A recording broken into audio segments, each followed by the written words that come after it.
Bueno, yo planteé algunas reflexiones que quería hacer con todos ustedes en relación a las características de los tiempos actuales y cómo esto incide en la conformación subjetiva de las infancias, y por el otro lado, cómo las propuestas que empiezan a circular en relación el enfoque educativo que debería tener el nivel inicial impactan o van a impactar a su vez en los chicos y las chicas que concurren al nivel inicial. Así que empezaré a tomar la cuestión de las infancias de manera más general y después hablaremos sobre los peligros que se ciernen sobre el nivel inicial en estas épocas. Como ustedes saben, la infancia como categoría de análisis refiere a las formas históricas que toman las ideas sociales y políticas sobre la niñez. Se trata de las representaciones que pautan las maneras en que las personas adultas damos la bienvenida al mundo a niñas y niños, las actitudes y disposiciones hacia ellos, los modos en los que los socializamos, es decir, hacemos ingresar a la cultura a los recién llegados, al decir de Hannah Arendt, transmitiéndoles un legado. La pregunta que surge es ¿qué legado le estamos transmitiendo los adultos a las infancias? ¿Qué mundo les estamos ofreciendo? Vivimos en una época de liviandad y superficialidad, de tiempos líquidos e inmediatos, que se traducen en un sálvese quien pueda, desatando los lazos solidarios y emanando un egoísmo que va desarticulando las barreras de los mínimos acuerdos necesarios para la vida en sociedad. El origen de muchas de estas perturbaciones sociales y políticas de nuestra época pueden rastrearse hasta ese malestar generado por una sociedad individualista y meritocrática que no dio respuesta a las esperanzas de un mejor futuro. Malestar que se incrementó como consecuencia de la pandemia. Por otro lado, durante todo este siglo XXI, la tecnología ha estado distanciándonos cada vez más.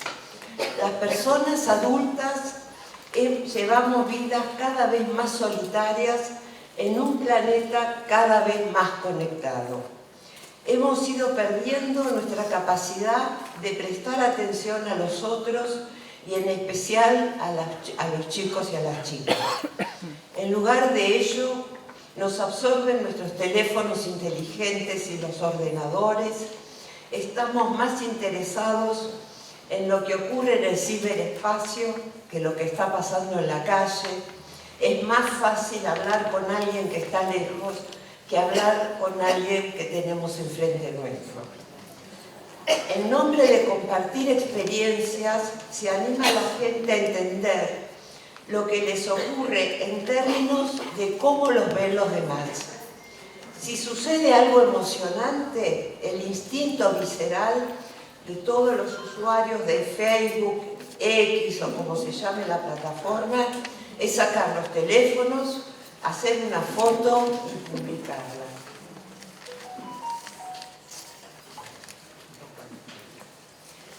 Y esperar que los demás nos transmiten el me gusta, y en ese proceso apenas nos damos cuenta de lo que hemos sentido. De hecho, lo que se siente está determinado cada vez más por las reacciones en línea. Facebook y los demás gigantes suelen considerar que los humanos somos animales audiovisuales. Un par de ojos, un par de oídos, conectados a 10 dedos, una pantalla y una tarjeta de crédito. Asimismo, las redes sociales se han convertido en la forma privilegiada de conocer lo que está sucediendo en el mundo. informaciones que tergiversan la verdad, mentiras que se transmiten en función de determinados objetivos para determinado público. Es una época de la posverdad. Si bien estas ideas han penetrado en la mayoría de las sociedades del mundo, aquí han encontrado dirigentes capaces de llevarlas hasta sus últimas consecuencias.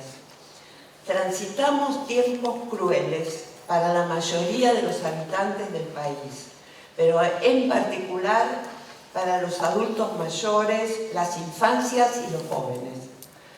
Tiempos de destrucción de lo público, discursos y acciones en los que nos convencen que el Estado debería intervenir lo menos posible y ocuparse solamente de la seguridad, la defensa y las relaciones exteriores.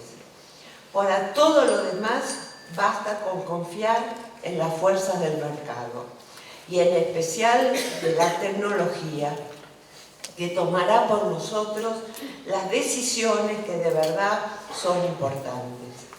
Vivimos un proceso de desarticulación social con una mirada puesta a destruir todo lo que tiene que ver con lo común. Estas transformaciones sociales han producido modificaciones en las prácticas de crianza, un corrimiento del lugar del adulto como sostén de los más jóvenes, un acceso a la tecnología desde edades tempranas como una manera de entretener a bebés, niñas y niños para que no molesten a los adultos, un aceleramiento de los tiempos y una situación social de profundas desigualdades en términos de oportunidades de acceso a los bienes básicos.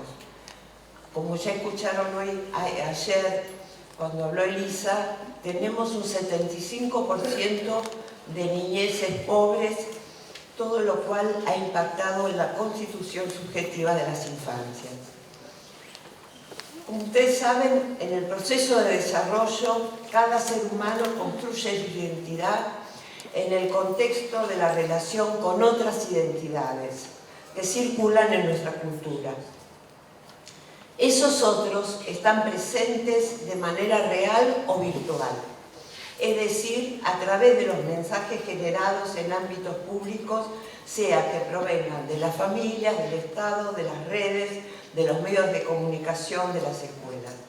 Esos circuitos de comunicación no son autopistas neutras, en ellas se difunden contenidos que se simbolizan de manera distinta y pueden ser a través de palabras, videos, imágenes, posteos, memes, grafitis, etc.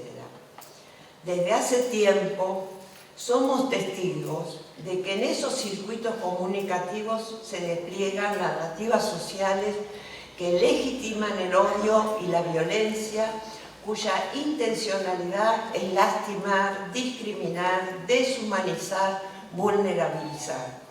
Son ataques a un individuo, una comunidad, una sociedad basada en algunas características grupales como nacionalidad, religión, discapacidad, orientación sexual, estatus económico, ideología política, etc. O sea, narrativas sociales que incluyen todos aquellos factores que se refieren a lo que llamamos identidad. El otro no es reconocido como parte de nuestra especie, sino que es tratado como un objeto, con indiferencia y crueldad, y se retroalimenta así en un circuito que hace ver al otro como amenazante y peligroso. Y tanto las niñeces como los adolescentes son particularmente vulnerables a los efectos de esos discursos manifiestos y subliminales. Las emociones se experimentan en los vínculos, necesitan de interacciones para desencadenarse, y en las experiencias donde tienen lugar se generan transformaciones que los hacen más perdurables, y entonces les llamamos afectos como amor, odio, vergüenza, miedo, celo, ira, envidia. Surgen del intercambio con otras subjetividades y ese intercambio es determinante para el desarrollo de sí mismo. En ese desarrollo, la motivación principal de la vida psíquica es ser alguien valioso para otro, sentirse querido, imprescindible para satisfacer la necesidad de ser reconocido, de sentir pertenencia y seguridad a largo plazo.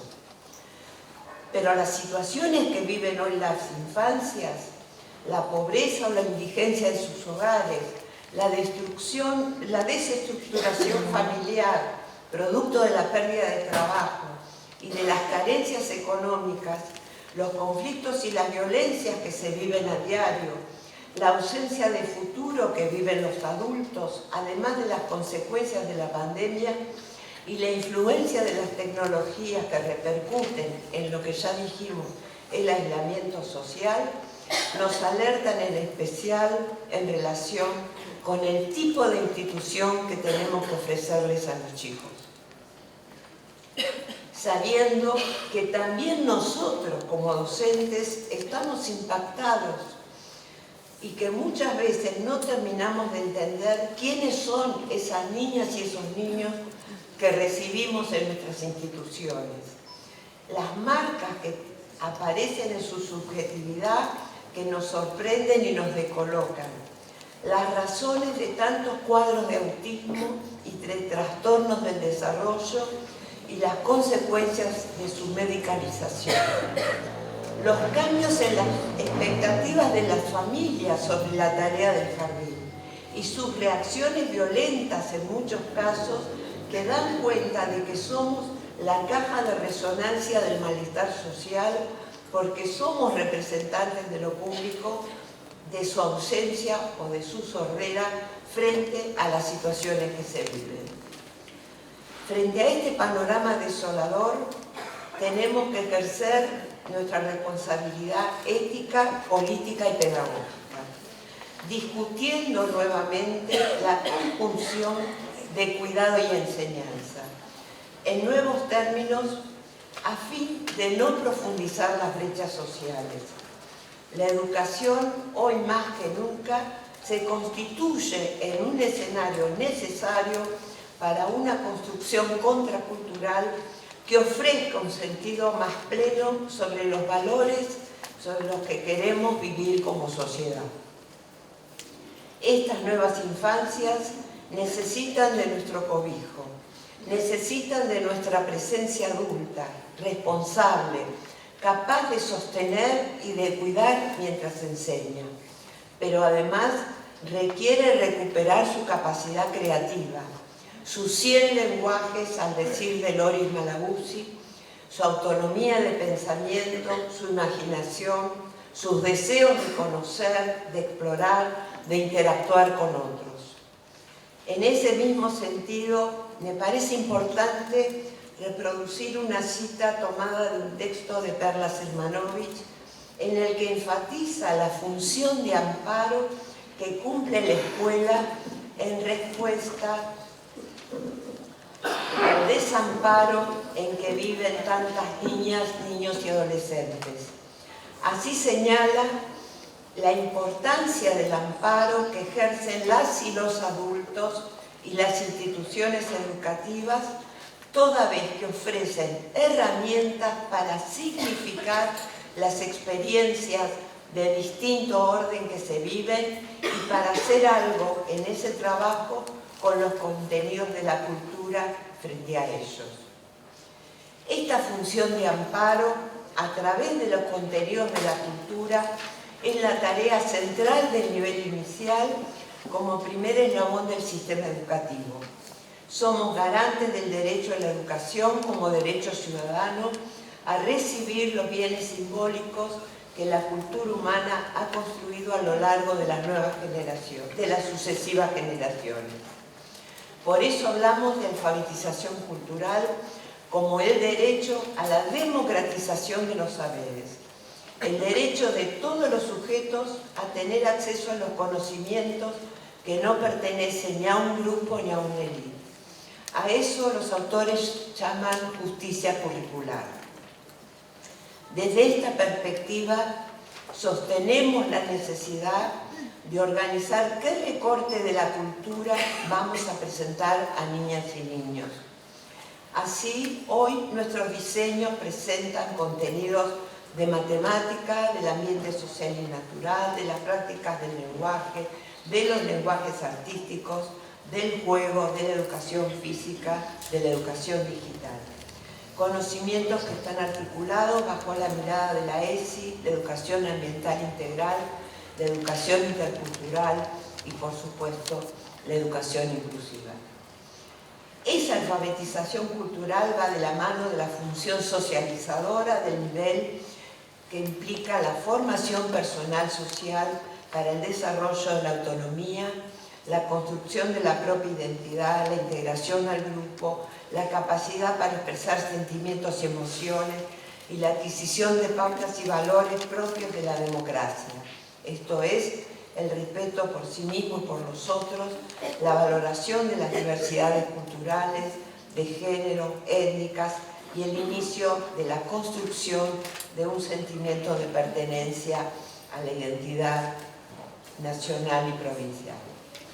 Sin embargo, hoy se comienzan a oír voces que nos cambian el sentido de esa socialización y de esa alfabetización cultural, como propósitos centrales que fuimos marcando para que niños y niñas empiecen el proceso de construcción de su participación como ciudadanos. Los procesos de socialización se traducen en términos de control de los sujetos a través de lo que se ha llamado la educación emocional, que rápidamente inundó los jardines con emoticones de las diferentes emociones y el ya famoso libro de los colores y de otras mercaderías por el estilo. El desarrollo de habilidades socioemocionales plantea como sus pilares el conocimiento de uno mismo, la autorregulación emocional, la motivación o el aprovechamiento productivo de las emociones, la empatía y las habilidades sociales. Esas habilidades socioemocionales se desagregan en otras habilidades como la autoconciencia, la autorregulación y la determinación, el pensamiento crítico y la creatividad, la sociabilidad y la conducta social. Uno podría decir que acuerda con muchas de estas afirmaciones. El tema es que esas supuestas habilidades son además pensadas desde los organismos internacionales, como por ejemplo la Organización Mundial del Comercio. O sea que no está pensado desde el lugar de los pedagogos, sino que está pensado en función de organismos que se dedican a lo que tiene que ver con las cuestiones económicas, financieras, de comercio, etc. Y dice exactamente lo siguiente. Estoy hablando de la Organización Mundial del Comercio. La educación puede contribuir a aumentar el número de ciudadanos motivados, comprometidos y responsables mediante el fortalecimiento de las habilidades que importan. Al controlar las emociones y adaptarse al cambio, también pueden estar más preparados para capear las tormentas de la vida, como la pérdida de empleo, la desintegración familiar, la internación o la victimización. Textuales palabras. Es del año 2016. Es decir, que la educación emocional, para controlar los impulsos, está pensada no para asumir la discusión y la lucha, ¿sí?, por los derechos vulnerados, sino que está pensado para lograr que niños y jóvenes se conviertan en seres sufrientes que no levanten la voz, que acepten las desgracias de la vida que le toquen ¿sí?, con mucha autorregulación emocional, ¿sí?, para aceptar las desgracias y no luchar en contra de las situaciones que vulneran los derechos que cada uno de los sujetos tenemos. Por supuesto que no es esta la formación que nosotros queremos para nuestras niñas y niños. La segunda tergiversación de las funciones del nivel nos llega de la mano del énfasis en la alfabetización, por lo que suponen son los resultados en los aprendizajes de la lectura y la escritura en la escuela primaria. Yo voy a hacer un paneo muy general que después acá la culpa va a profundizar en otras cuestiones.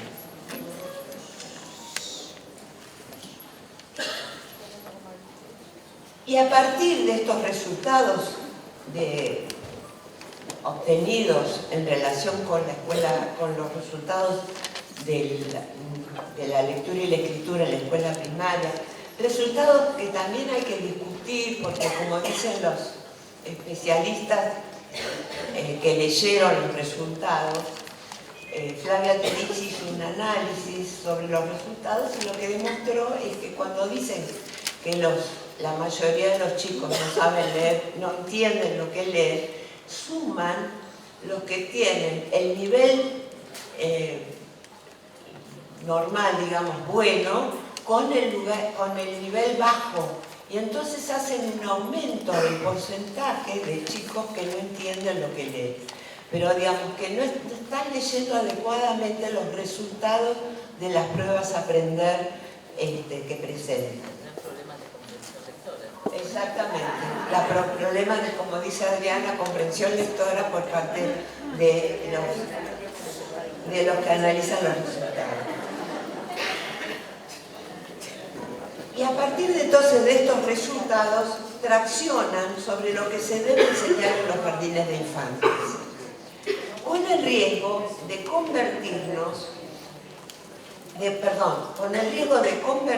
lo que denominamos alfabetización cultural en simple alfabetización, con la consecuente primarización del nivel por el adelantamiento de estos aprendizajes con el argumento de asegurar la continuidad de las trayectorias educativas y restringiendo el acceso al conocimiento de otros campos educativos, de lo social, lo natural, lo artístico, lo motriz y en especial el juego. Estas ideas comienzan a circular desde las políticas nacionales y se concretan en cambios propuestos para el nivel inicial en varias provincias y también en el gobierno de la Ciudad de Buenos Aires. Y estos cambios también no vienen del campo pedagógico, vienen del campo de vuelta del Banco Mundial. O sea, digamos, esta historia no es que es una situación que vivimos hoy. Nosotros la vivimos en la década del 90. En la época del 90, para los jóvenes que eran muy chiquititos, con todo lo que significó la Ley Federal de Educación, y todo lo que impulsó en relación, por un lado, la transferencia de los profesorados y de la escuela secundaria, y por el otro lado, lo que implicó de desarticulación del sistema educativo, ¿sí?, fueron todas propuestas que venían también del Banco Mundial y del Banco Interamericano de Desarrollo. O sea, esta es la realidad de lo que estamos viviendo nuevamente hoy, ¿sí? Por supuesto.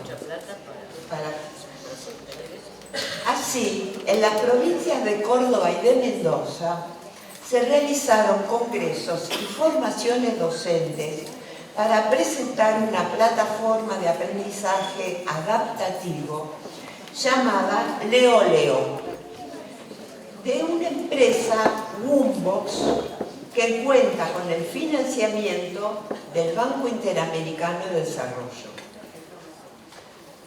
Woombox diseñó este programa digital de aprendizaje de la lectura y la escritura destinado a ejercitar lo que suponen son las habilidades necesarias para mejorar la alfabetización en contextos de vulnerabilidad social.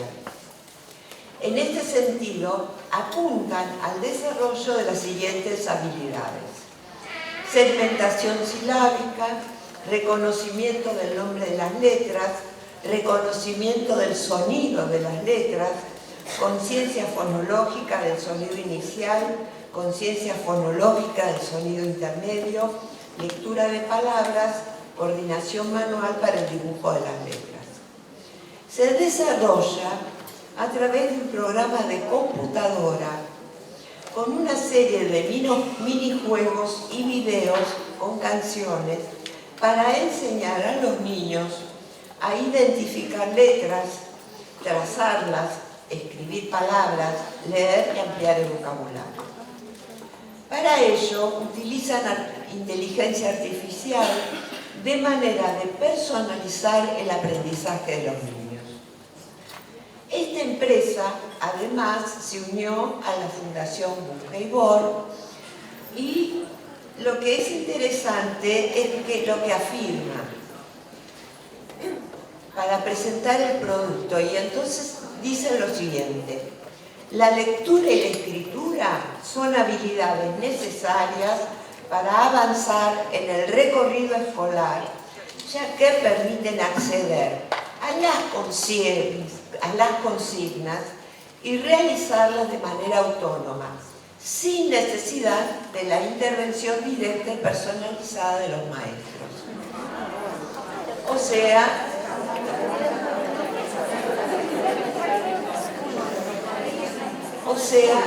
avanzamos hacia el desplazamiento de la función educativa del docente hacia los programas organizados por empresas gracias a la inteligencia artificial. Les quiero aclarar una cosa. Hace un mes, creo, hubo una reunión en el ex Ministerio de Educación, en la Secretaría de Educación, de representantes políticos de todas las provincias y de los tres niveles, ¿sí? De nivel inicial, primario y secundario. La gente que antes se ocupaba de toda la cuestión de la tecnología está armando, y nos lo presentaron, un programa que permite lo siguiente. Uno ingresa en ese programa, pone en qué nivel educativo quiere planificar, qué año o qué grado tiene que planificar, pone el contenido y el programa le devuelve una planificación para la enseñanza de ese contenido. O sea,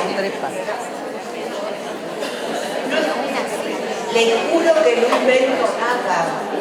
Fue presentado y mostraron cómo funciona. Ahora, si ustedes ven, por un lado, cómo el uso de la tecnología avanza sobre lo que son las funciones centrales de la escuela y las funciones centrales de los docentes. Entonces, en realidad nos vamos a convertir simplemente en vigilantes de que cada uno esté pegado a su pantalla haciendo lo que tiene que hacer. Una variante de este programa se empieza a desarrollar en la ciudad de Buenos Aires, siempre adelantada,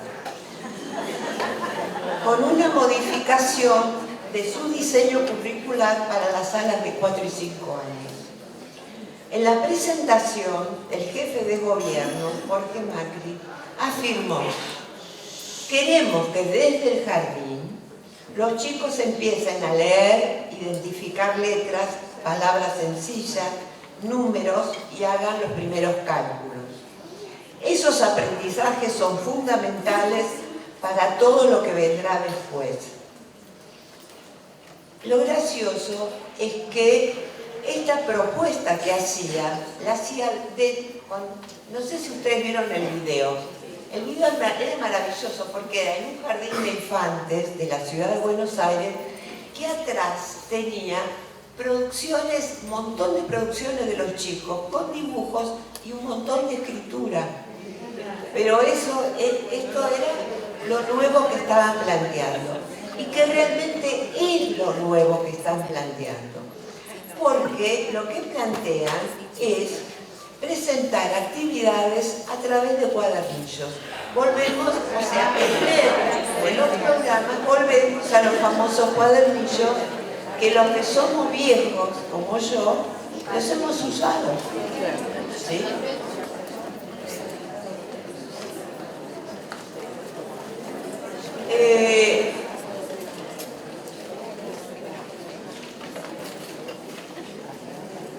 Lo gracioso es que presentaban los cuadernillos, pero no había un solo libro. O sea, libros no, cuadernillos, ¿sí? Con ejercitaciones. Sí, patético, tenés razón. Sí, además había sido a espaldas además de los docentes, porque fueron probados en escuelas privadas, pero los docentes, o sea, toda esta modificación del diseño curricular, por supuesto, nunca fue consultada. Están recibiendo ahora los nuevos diseños y al mismo tiempo los materiales y tienen que ponerlos en funcionamiento. Adelantar los procesos de aprendizaje de la escritura a partir del reconocimiento de las letras fuera de los contextos que le dan significado retrasa los procesos de comprensión acerca del valor de la lectura y la escritura. Eso acá la FUNPA va a profundizar. Por otro lado, es suponer que niñas y niños ingresan al jardín como páginas en blanco, desconociendo lo mucho que han aprendido a través de su participación en la vida familiar y comunitaria. Al compartir situaciones de producción e interpretación de la lengua escrita, las niñeces se formulan preguntas, indagan, comienzan a construir sus primeras hipótesis acerca de este objeto. Por supuesto que no todos están expuestos de la misma forma, pero aún en los parajes rurales más alejados, niñas y niños vivencian situaciones donde está presente la escritura, donde están presentes los números y seguramente interaccionan con muchos otros objetos que les permite ir avanzando en este proceso de construcción del sentido de la lectura y de la escritura, aunque no cuenten con libros, periódicos o revistas. Como bien señala Daniel Goldin, al negar tácitamente ese saber, las prácticas pedagógicas complican la adquisición de la lengua escrita. Esto no significa apoyarse en una pedagogía de la espera.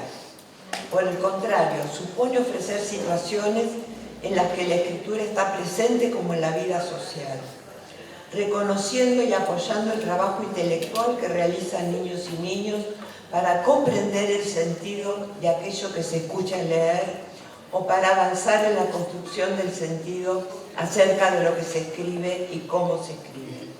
Situaciones cotidianas que vemos en la mayoría de nuestros jardines.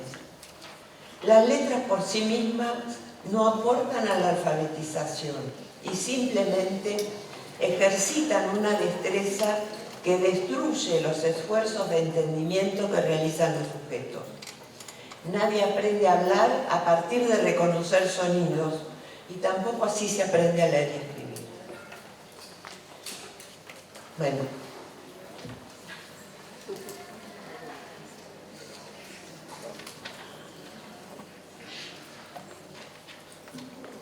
Por otra parte, el uso de los cuadernillos de aprestamiento diseñados por empresas editoriales que nos retrotraen a los años 70 y que hemos utilizado muchos de yo por lo menos y algunos viejos como yo,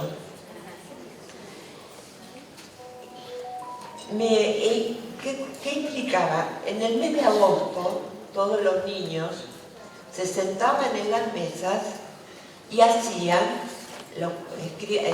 resolvían las tareas que estaban planteadas en los cuadernillos.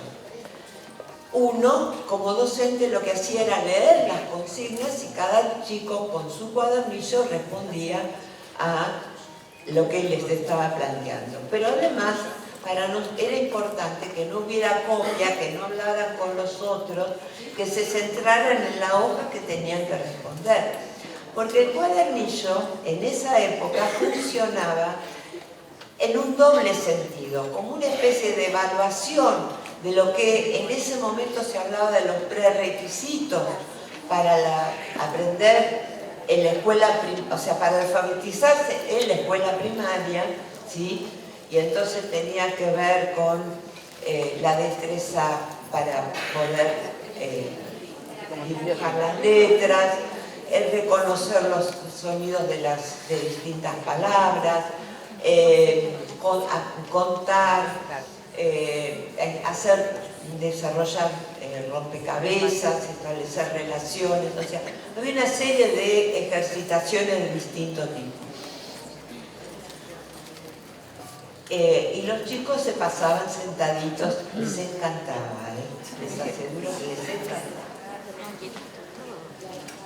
Esta situación, entonces, que nos proponen, es diferente a lo que los docentes realizaron durante la época de pandemia, en la que la falta de la presencialidad obligó a enviar materiales para que los niños y las niñas, con la colaboración de las familias, realizaran una determinada tarea que suponíamos que iba a permitir determinados aprendizajes y que cuando volvieron a los jardines descubríamos que esos aprendizajes no estaban realizados, porque esa tarea muchas veces había estado realizada o por un familiar o por un hermano mayor, etc. Reconocer las infancias reales que habitan en nuestros jardines nos plantea desde lo político y pedagógico la necesidad de encarar un proyecto educativo que reflexione acerca de lo que los niños y niñas necesitan encontrar hoy en nuestros jardines. No creemos que la función del nivel inicial se circunscriba a la preparación para la escuela primaria. Eso es retrotraernos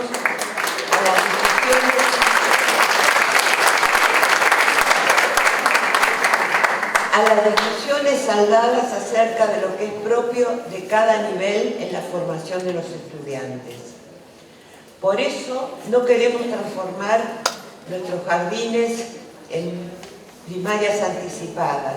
No queremos niños sentados haciendo tarea en el que cada uno está frente a una pantalla o a un cuadernillo resolviendo en solitario actividades en las que no se puede encontrar ningún sentido porque son preparatorias para un futuro que les está robando su tiempo de infancia.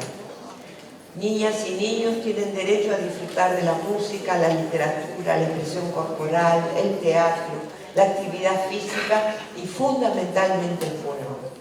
Tienen derecho que les habilitemos a ampliar el mundo de lo conocido, formularse preguntas, indagar, explorar, interactuar con otros, dándoles acceso al mundo de la cultura. Las niñeces tienen derecho a una oportunidad formativa que le garantice la igualdad, pero también que se respete su diversidad. Como dice Fraboni, la igualdad formativa que busca reequilibrar las diferentes experiencias de vida de los niños a través de un proyecto pedagógico que sea capaz de dar más al que tiene menos, pero con el reconocimiento de la diversidad, es decir, que la institución no expulse la piel social y cultural, la historia, la memoria, las lenguas, el tejido antropológico al que cada niño trae de su comunidad, de su vida cotidiana. Por eso, nuestro enfoque educativo parte del reconocimiento de los saberes existentes en cada niño, en cada niña, en cada familia, en cada comunidad, como único punto de partida para otros aprendizajes. Y estas fortalezas se encuentran en las condiciones más adversas, en cada niño, en cada niña, pero también en sus familias, en su vecindario y en el seno de su cultura. Debemos contribuir a garantizar la continuidad de las trayectorias educativas, dando respuesta a los requerimientos de una población infantil heterogénea y diversa.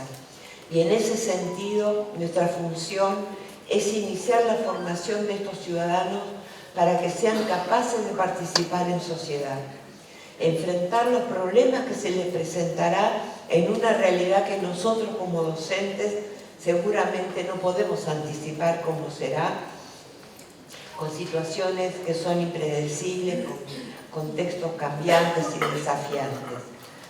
Pero fundamentalmente lo que debemos pensar es cómo formamos a esos niñas y niños para ese mundo futuro. Por eso, porque somos conscientes del carácter político y social de la enseñanza, queremos que las infancias se encuentren en el jardín un tiempo protegido, un tiempo en el que todos nosotros somos responsables, tiempo de abrirles a las niñas y los niños un horizonte de igualdad que les permita transitar el resto del camino con seguridad en sus propias capacidades, de manera solidaria y comprometida con la sociedad en la que deberán seguir viviendo. Muchas gracias.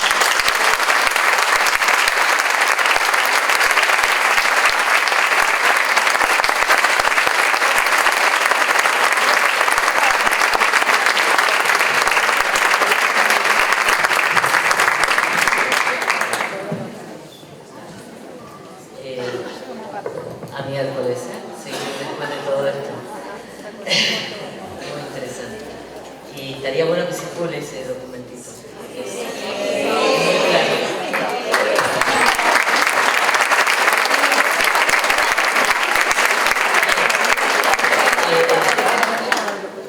Me dio el pie, cuando hablamos por teléfono para preparar esto, me dice, yo te voy a dar el pie. Me dio, qué pie. Flor de pie. Yo me quedo pensando, bueno, yo había elegido dos temas para trabajar, no sé cuánto tiempo voy a tener, igual esto está en el Power, hay mucho concepto en el Power, no, así no se hacen los Power, yo sé, pero yo siempre como después los reparto, los Power, la gente recupera texto. Bueno, en dos ejes de trabajo, hablar un poquito de los enfoques, porque tenemos como inspectoras, ustedes tienen que saber, tener claro qué hay detrás de una propuesta didáctica que pueden ver en la sala. Y no es que esté diciendo que ustedes no lo sepan, pero bueno, a veces vale la pena recordar y sistematizar un poco. Y por otro lado, el papel del juego, que a mí me preocupa muchísimo, y en los relevamientos que estamos haciendo como EPR, que yo soy en este momento, y el año pasado que hicimos, aparecía una cuestión confusa con respecto al juego. Bien, para empezar con unas palabras de Liliana Godó. Esto lo publicaron en 2020, ella falleció en el 2018, esto está publicado en el Facebook del 2020, su familia a partir de un problemita de los docentes en Cava. Trabajar sobre el crecimiento, sobre el hombre en crecimiento, es una tarea de la más alta responsabilidad.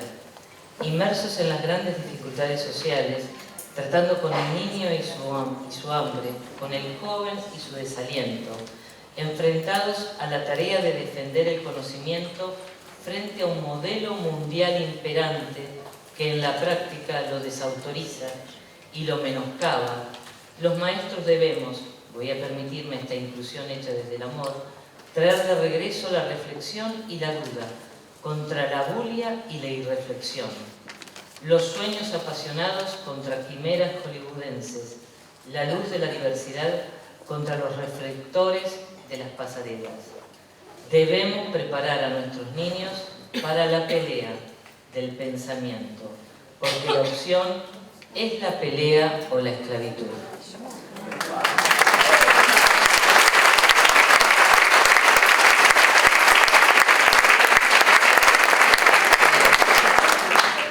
Va en esa línea, ¿no? Y tenemos que prepararnos nosotros para la pelea. Yo creo que no es momento de resistencia, es momento de pelea, de discusión. Entonces, ¿cómo garantiza el nivel inicial el derecho de niñas y niños a ser partícipes de las culturas letradas? ¿Qué propuestas pedagógicas se desarrollan en los jardines de infantes para que ese derecho sea efectivo? ¿Qué enfoques subyacen a la práctica en nuestros jardines de infantes? Son preguntas que como inspectores, como docentes nos tenemos que hacer. Y avanzamos.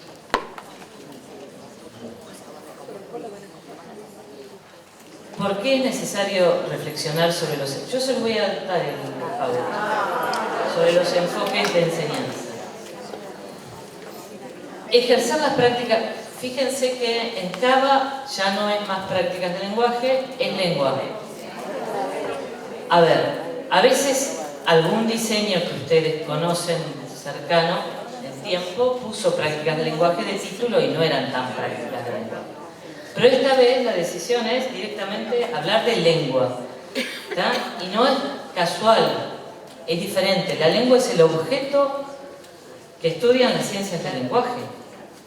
Yo no quiero formar niños que pongan en práctica las ciencias del lenguaje. Yo quiero formar practicantes del lenguaje. Bueno, ejercer las prácticas sociales de lectura y escritura es imprescindible para que niñas y niños aprendan a leer y escribir, pero no es suficiente. Y ahí tenemos el problema. O sea, es indispensable, pero no alcanza. Partamos de la base que en las salas se tienen que ejercer las prácticas sociales de lectura y escritura, desde el maternal en adelante, ¿no? Una maestra que lee a los niños pequeños, que escribe delante de ellos, etcétera, etcétera.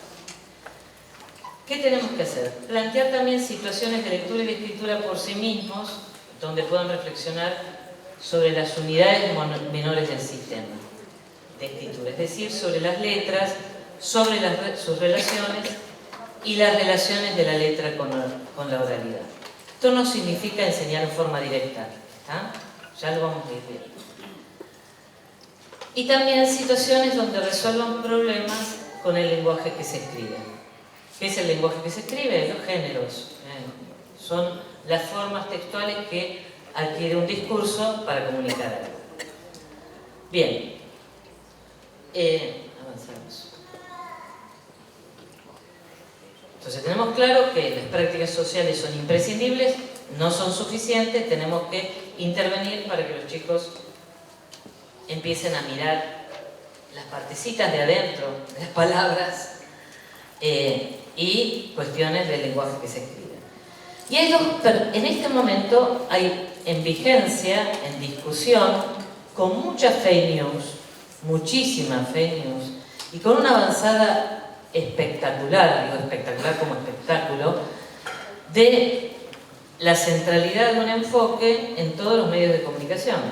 Empezó en el 2015, Radio Mitre, con una entrevista que le hace Borsone, que yo tuve por La Nata, y de ahí no paró, pero en el último año ha sido Borsone Manrique, ¿no? No sé si lo ubican. Ha sido quincenalmente en Infobae o en Clarín sale una entrevista donde se dicen mentiras. Por ejemplo, una mentira es que este enfoque tiene que ver con el método global. Las chicas más grandes que en el instituto habrán estudiado los métodos saben que el método global es otra cosa y que este enfoque arruinó la vida de los niños desde el año 1940. Diríamos que tiene unos problemitas epocales, porque Ferreiro publica los sistemas de escritura en 1979, las primeras investigaciones empezaron en 1973 y no eran didácticas, y las primeras investigaciones didácticas son de la década del 80 y que sistemáticamente llegaron hasta el día de hoy. Entonces, hay mucha mentiras circulando, ¿no? O diciendo que nuestro enfoque, el enfoque de nuestro diseño no tiene fundamento científico. Cuando el primer estudio que se hizo en la Cava, psicogenético, en la Cava no en la ciudad, en la Cava de San Isidro, fue con 100 chicos, o sea, después fue con 1000. O sea, no estamos hablando de 2 pibes en un laboratorio privado donde un investigador les hace preguntas. Estamos hablando de chicos en sus casas, pero que iban a escuelas públicas, y chicos casualmente, los que vivían en la Cava no eran chicos ricos, por decirlo de una manera. Entonces, es una investigación que lleva muchísimos años, 73 a la fecha, ¿cuántos sería? 51, ¿no? O sea, no estamos... Claro, no son pocos años, y sistemáticamente. Y me parece que eso también lo tienen que saber ustedes, que no es acá alguien que viene con una moda, una innovación, sino que esto tiene una trayectoria sistemática que nunca frenó hasta momentos de dictadura, donde se siguió desarrollando en distintos lugares del mundo, y donde desde la década del 80 hay sistemáticamente cantidad de investigación en profundidad sobre la didáctica y sobre la intervención. Sabemos muchísimo más sobre cómo intervenir. Bien. 2 perspectivas, la cognitivista, esto no queda grabado, ¿no? Que yo digo que es un conductismo travestido, totalmente. Y la perspectiva constructivista psicogenética. ¿Qué diferencia hay? En la primera, la escritura es un código de transcripción gráfica de la lengua oral, ni más ni menos. Pensar el lenguaje escrito, la escritura como un código de transcripción. Y ese entonces un código es biunívoco, a una parte le va a otra. Vamos a pagar con la cuenta DNI, con el QR, y no te dirige a tu casa la plata, te la dirige al negocio donde vos vas a pagar, porque es directo, no hay interpretaciones, ¿se entiende? O el código de barras, cada partecita responde a otra partecita, es biunívoco, una relación entre una parte y otra parte, directa, ¿se entiende la diferencia? Nuestro sistema no es así. Pregúntale al H, o sea, no es que todo lo que suena se grafica. Pregúntale a la mayúscula si suena. Pregúntale a la U después de la Q si suena. La G, la J, etc. O sea, no es un código de transcripción del oral. Pero esto no es una discusión de prácticas del lenguaje, es una discusión de los lingüistas, de discusiones que llevan muchísimos años. Bien, entonces, no es un código, eso está claro, a la vista y al oído, que no es un código de transcripción. Pero además el otro problema es que lo que hoy mencionaba de otra época, que está pensado como un requisito el trabajo con la lengua oral que precede a la lengua escrita. Además como un predictor. En época de mis abuelas se hablaba, si habla mal, se decía, si habla mal, escribe mal. Bueno, ahora se vuelve a decir esto. Y no tiene nada que ver, hay chicos que no hablan y escriben. Entonces, no es un predictor, uso la palabra específicamente predictor porque se usa en el enfoque fonológico la palabra predictor. Los predictores, o sea, entrenamiento, y hablan de entrenamiento, no físico, sino del entrenamiento de las relaciones fonema-gráficas, de la conciencia fonológica. Bueno, y desde el otro lado tenemos algo obvio, más difícil, no es un sistema, no es un código, es un sistema de representación donde las relaciones y las propiedades están predeterminadas en la lengua oral. Más aún, algunas solo existen en la representación gráfica. El espacio entre palabras. ¿Cómo suena? No suena. Y si yo no pongo espacios entre palabras, ¿qué me pasa? Se me complica el sentido, por ejemplo. Benveniste, ya en 2002, escribe, la escritura es irreductible a un código. O sea, no estamos hablando de código. Pero hay otro problema serio, que es la escritura la que fija y estabiliza la inestabilidad del oral.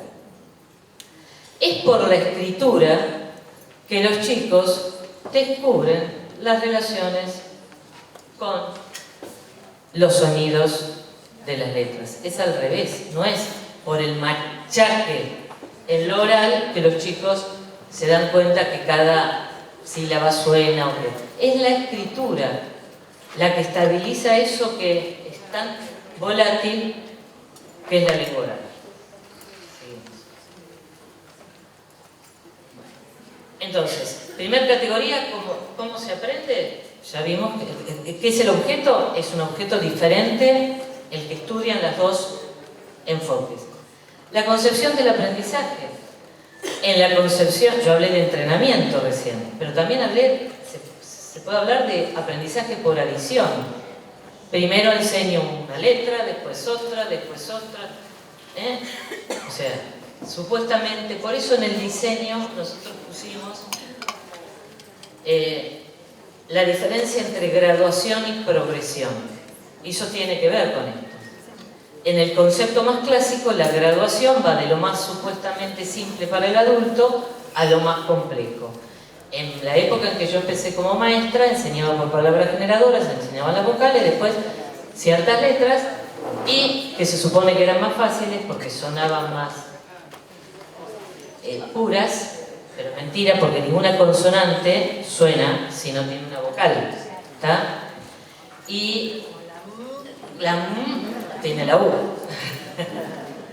Me perdí. Bueno, pusimos la diferencia entre graduación y progresión para que quede claro que nuestra concepción de enseñanza no parte de la graduación, no parte de pensar desde el punto de vista adultocéntrico, que eso tiene que ver con también, seguramente algo hablaron de las capacidades y del modelo adultocéntrico, no parte de esa idea de que lo que es más fácil para el adulto es más fácil para el chico. No es así. Yo he enseñado oso, ala, palabras generadoras, y oso era difícil porque tiene 2 repetidas, y eso hasta que no leí Ferreiro no me enteré. Si tiene 2 repetidas no se puede leer. Por ejemplo, digo.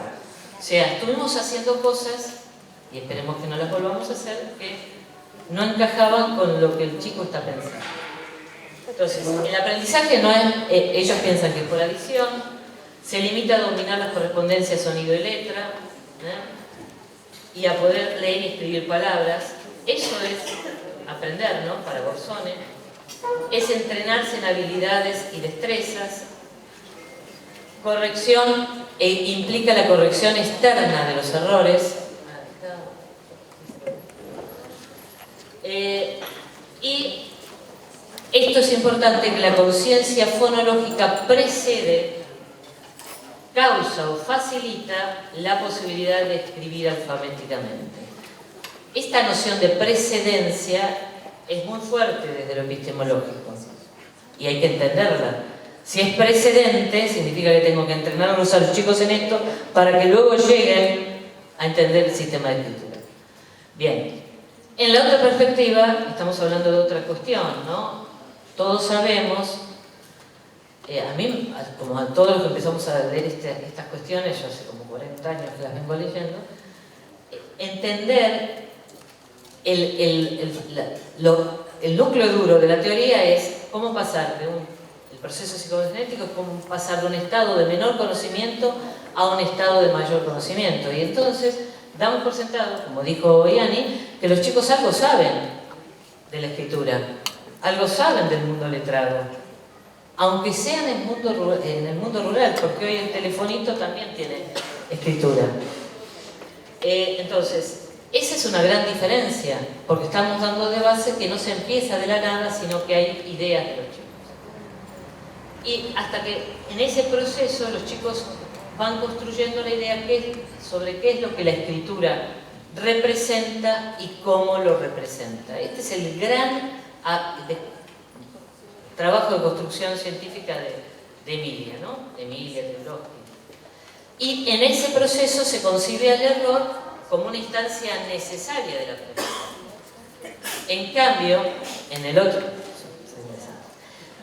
el otro modelo, el error tiene que ser evitado y sancionado y corregido. Porque el concepto que hay detrás, que no se animan a decirlo, es que se fija. ¿Está?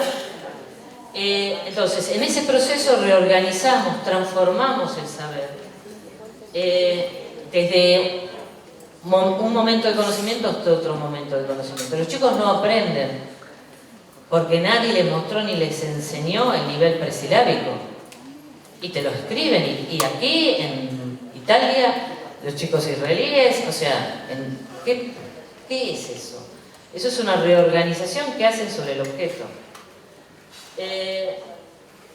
Y finalmente, estas son investigaciones de Vernon ya desde hace más de 10 años, solo los niños que han aprendido a leer en un sistema alfabético son capaces de segmentar palabras en fonemas. Es posterior a que llegaron al nivel alfabético. Esto que parece bobo hay que tenerlo muy en claro para trabajarlo con las directoras y con los maestros. Una vez que, o sea, es punto de llegada, no de partida. Llegan a entender la relación fonema-grafema cuando ya estuvieron escribiendo y pasando por los niveles presilábicos, silábicos, ¿entienden? Bueno. Sí. Suena un poco... La concepción de enseñanza, entonces.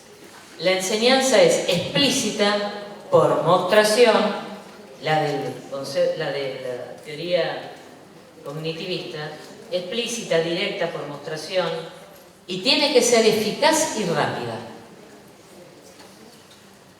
De las relaciones letras y sonidos. Estas son palabras que usan ellos, no las estoy poniendo yo. Entonces hay una presentación graduada y controlada de unidades del código en orden secuencial, ejercitación de sus formas en el espacio gráfico, y ahí venimos a la manito, a entrenar la mano, y evocación oral de palabras. Leer es evocar oralmente una palabra, o sea, es aprenderme de memoria la palabra, que no tiene por qué estar en un campo semántico, o sea, cualquier palabra, porque yo lo que tengo que lograr es que el chico memorice esa imagen, que es la palabra, y la retenga. Eso es leer. Y se enseña a todos lo mismo del mismo modo. Comenio dixit, ¿no? Claro. Y no es, o sea, hemos pasado del comenio a la fecha algunos años, de algunas investigaciones. Desde el otro enfoque, desde el nuestro, es plantear problemas, y ojo, lógico que esto es más difícil. Problemas que puedan resolver en interacción con el mundo de las culturas orales y escritas, con sus propias ideas, es proponer situaciones problemáticas que hagan necesaria la elaboración de nuevos conocimientos por parte de los chicos y que transformen en esa resolución del problema esos conocimientos que traen. Nosotros no nos quedamos, ya lo evaluamos, sabemos que está a nivel presilábico y la pedagogía de la espera. También es otra mentira, nos dicen que nosotros enseñamos por inmersión, tomando lo del lenguaje integral de Kenneth y Zeta Goodman, pero no es así. Nosotros, obvio, los chicos están inmersos en situaciones de lectura y escritura, pero intervenimos, no es que los dejamos ahí, les tiramos los libros para que aprendan a leer y escribir, o le armamos el supuesto ambiente alfabetizador para que el ambiente los alfabetice. Cosa que a mí lo pusimos en el diseño, pero el ambiente no es alfabetizador, el ambiente es un espacio de escritura segura, nada más. Si yo no lo actúo sobre ese espacio de intervengo, no sirve, es decoración. Entonces, la enseñanza se concibe como contextualizada y reflexiva. Y contextualizada lo puse en negrita ahí, pero subrayarlo más. Tiene que tener sentido para los chicos lo que están escribiendo. No es una tareita para la maestra. No es vení que tenés que escribir la lista de... No, por favor. No es que pase eso, pero por la duda. Claro, ahora escribimos. Escribimos porque hay una necesidad de escribir, porque hay que mandar una notita no sé dónde y porque hay que traer la lista de los elementos para jugar en el sector de no sé qué, ¿entienden? Hay un propósito social y un desafío para los chicos y las chicas. Es interesante escribir, no porque la maestra me obliga, sino porque es lindo escribir, porque ya soy grande, porque estoy pensando en la escritura y quiero comunicar algo. Bueno, entonces es contextualizada y reflexiva. ¿Por qué es reflexiva? Porque yo no lo largo, el chico no escribe solo, escribe discutiendo con el compañero o discutiendo con el maestro que interviene. Y discutiendo con sus propias ideas, ni más ni menos. Cuando él sabe que Mariano lleva todas esas porque está en su cartel y está en un nivel silábico, entonces algo pasa ahí entre lo que él está pensando y lo que él sabe que dice en su cartel. Bueno, entonces, básicamente, ¿cuál es que orienta nuestro diseño y este enfoque? Es acercar la enseñanza al aprendizaje y no el aprendizaje a la enseñanza. Se lo escuché decir el otro día a Ana Kaufman y me pareció fundamental. Entonces, es acercar la enseñanza a los aprendizajes de los chicos, y no el aprendizaje a la enseñanza. Seguimos.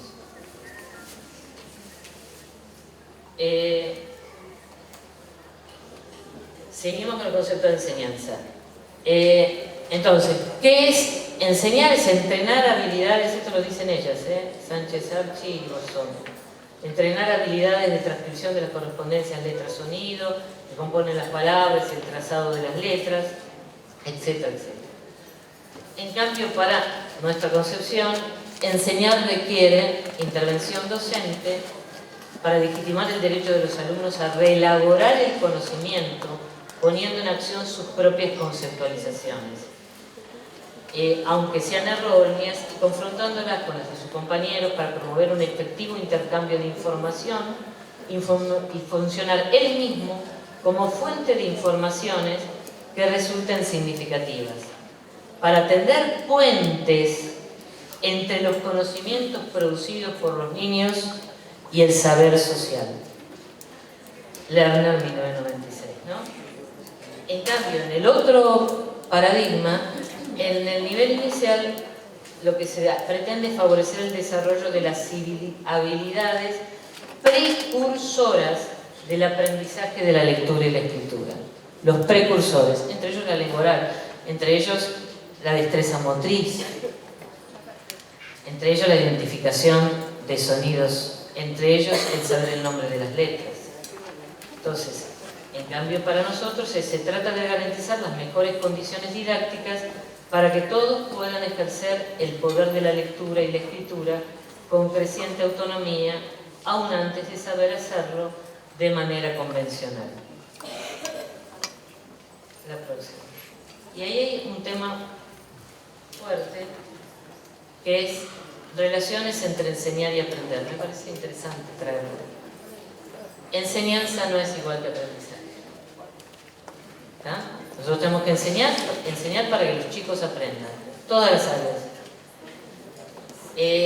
Pero eso requiere aceptar la heterogeneidad, superar la ficción de que el tiempo del aprendizaje coincide con el tiempo de la enseñanza. Entonces hay que calmar la ansiedad, no apurarlos, no apurarnos.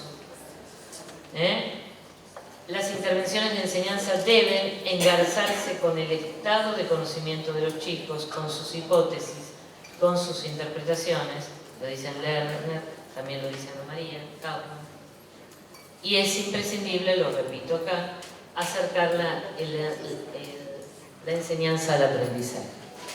Bien.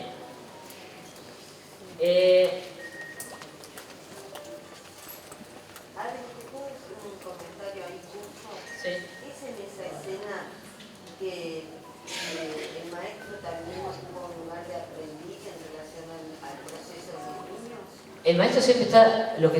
el maestro tiene que tener una flexibilidad intelectual muy importante. Si vos vas... A ver, nosotras, docentes, somos profesionales de la educación, además de trabajadoras de la educación, asalariadas, etcétera, etcétera. No vamos a entrar en esa discusión. Somos intelectuales, no somos técnicos que aplican lo que otros pensaron. Por lo tanto, tenemos 25 criaturas en la sala, tenemos 20, ¿cuántas directoras en nuestra área?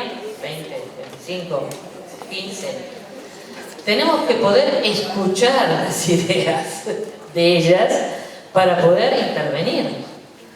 No se puede ir desde la nada pensando que todos son iguales.